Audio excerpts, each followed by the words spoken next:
जून 2021 मध्ये दिल्लीच्या शाहदरा भागात घडलेल्या बँक दरोड्याने संपूर्ण शहर हादरलं.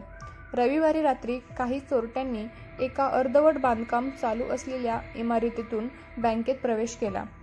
त्यांनी भिंत फोडून गॅस कटरच्या साहाय्याने तिजोरी तोडली आणि 55 लाखांची रक्कम चोरी केली. सोमवारी सकाळी ही घटना उघड झाली, पण बँकेच्या सीसीटीव्ही रेकॉर्डर बंद असल्याने चोरट्यांचा मागमूस नव्हता. पोलिसांचा तपास सुरू झाला. पोलिसांनी सुरुवातीला परिसरातील सीसीटीव्ही फुटेज तपासले. बँकेच्या बाहेरील रस्त्यावर 2 संशयास्पद व्यक्ती दुचाकीवरून जाताना दिसल्या.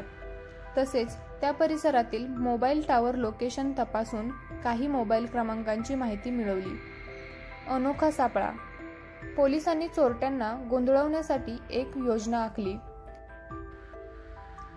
त्यांनी स्थानिक लोकांना आणि दुकानदारांना एक बातमी पसरवायला सांगितली की बँक चोरीत चोरलेली रक्कम खास नोटांमध्ये आहे, ज्यावर बँकेचे गुप्त चिन्ह आहे.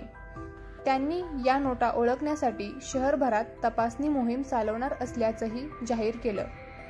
या खोट्या बातमीमुळे चोरटे गोंधळले आणि त्यांनी त्या नोटा खपवण्यासाठी एका दलालाला संपर्क केला.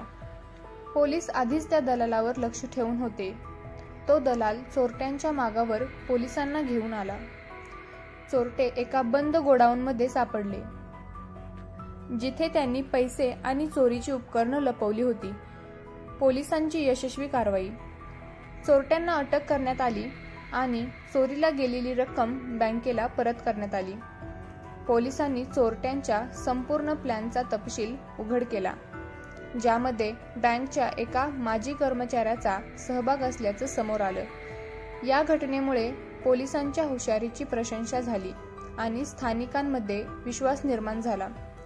ही घटना दाखवून देते की योग्य नियोजन, तपासातील कल्पकता आणि दृढ संकल्पामुळे कोणतीही कठीण समस्या सोडवता येते.